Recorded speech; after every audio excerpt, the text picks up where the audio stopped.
दोस्तों, भारत पाकिस्तान के बीच छिड़े युद्ध और महासंग्राम में एक चीज आप न्यूज चैनल्स पे, सोशल मीडिया के जो पब्लिक प्लेटफॉर्म्स हैं उस पे बार बार सुन रहे होंगे कि पाकिस्तान लगातार ड्रोन से हिंदुस्तान के ऊपर हमले कर रहा है।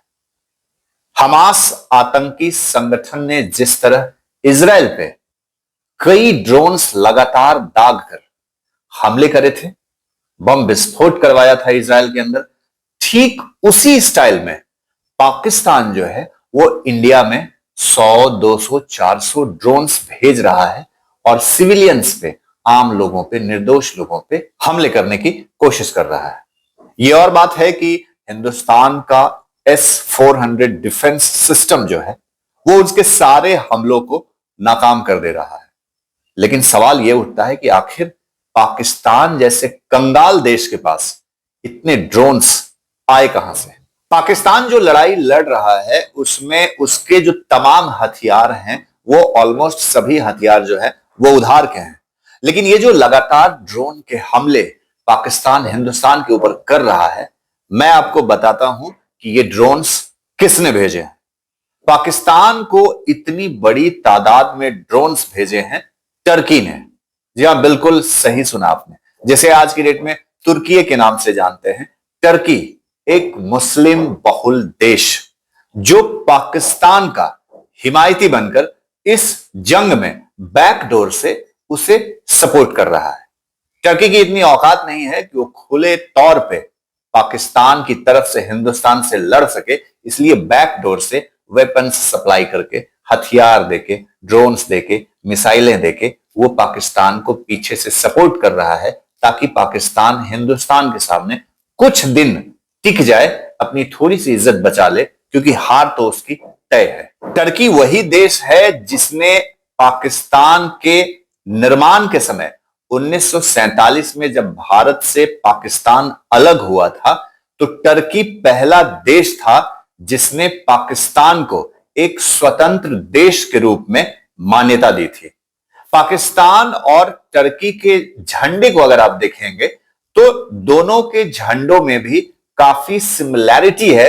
अगर कलर्स को अगर छोड़ दें तो दोनों का झंडा प्रायः एक जैसा है।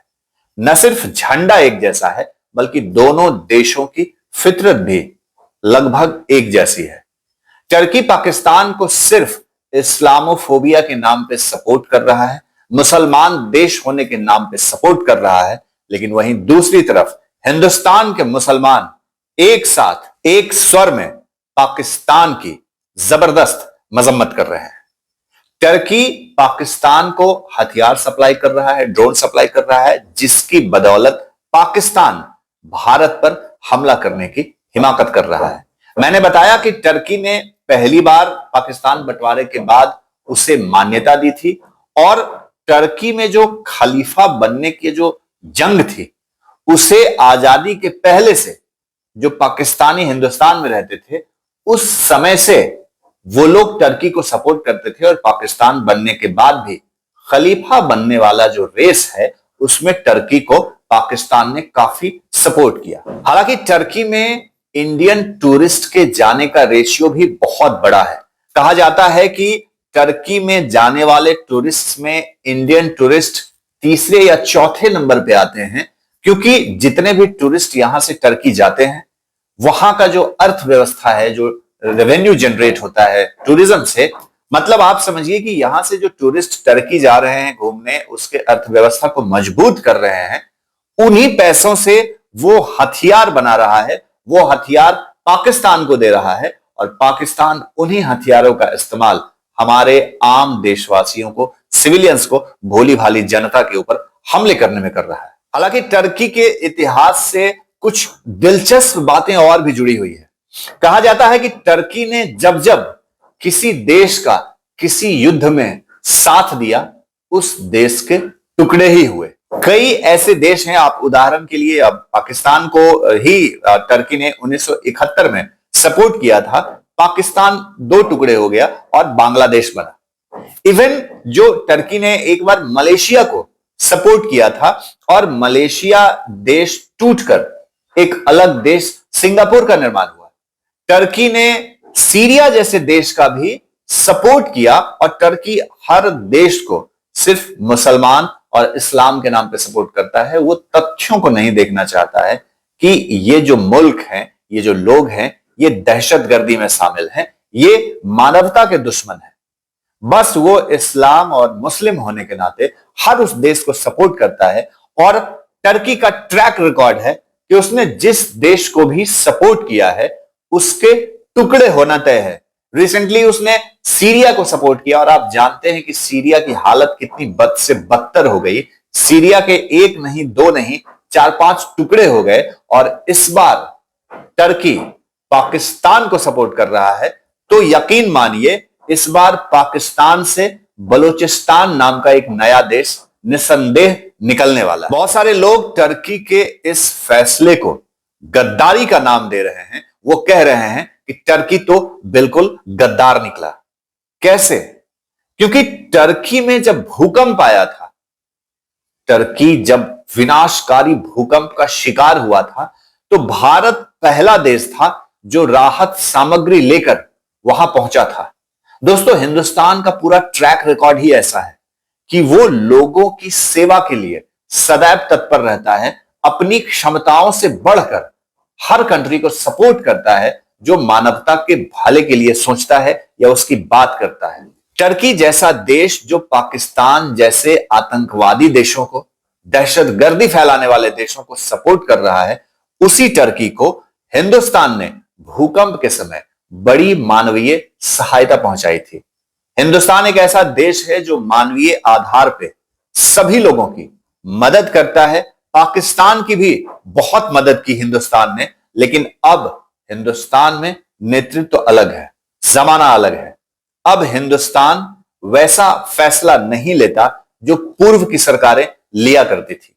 अब हिंदुस्तान हमला होने के बाद सिर्फ कड़ी निंदा नहीं करता है। अब हिंदुस्तान हमला होने के बाद शांति वार्ता नहीं करता है। अब अगर हिंदुस्तान पे, आज के हिंदुस्तान पे हमला होता है तो वो जवाबी कार्रवाई करता है, घर में घुस कर मारता है, और भले ही दुश्मन कोई भी हो, कितना भी ताकतवर हो, उसे नेस्तनाबूद करने की क्षमता रखता है। तो टर्की जो हिंदुस्तान के साथ गद्दारी कर रहा है और पाकिस्तान के साथ उसने जो हमदर्दी दिखाई है, बहुत जल्द कहा जा रहा है कि नरेंद्र मोदी सरकार कुछ ऐसे फैसले लेने वाली है जिससे टर्की के होश पाख्ता हो जाएंगे। वैसे हमारी सेना लगातार पाकिस्तान के हर हमले का करारा जवाब दे रही है, मुंहतोड़ जवाब दे रही है।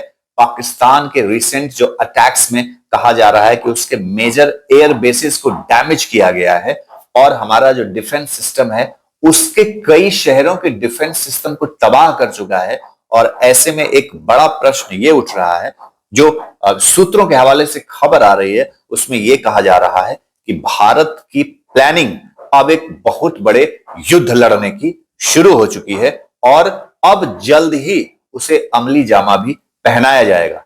पाकिस्तान के साथ अगर हिंदुस्तान का निकट के 1-2 दिनों में कुछ कंक्लूजन नहीं निकलता है तो हिंदुस्तान एक बड़े युद्ध का आगाज करेगा जो पाकिस्तान को बहुत भारी पड़ने वाला है।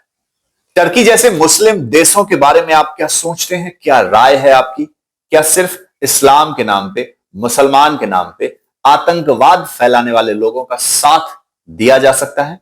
मुझे कमेंट करके जरूर बताइए। वीडियो पसंद आए तो इसे शेयर कीजिए, लाइक कीजिए, कमेंट कीजिए। हमारे चैनल को सब्सक्राइब करना मत भूलिए। मिलेंगे नई कहानी के साथ अगले एपिसोड में। तब तक अपना ख्याल रखिए। बहुत बहुत धन्यवाद। नमस्कार।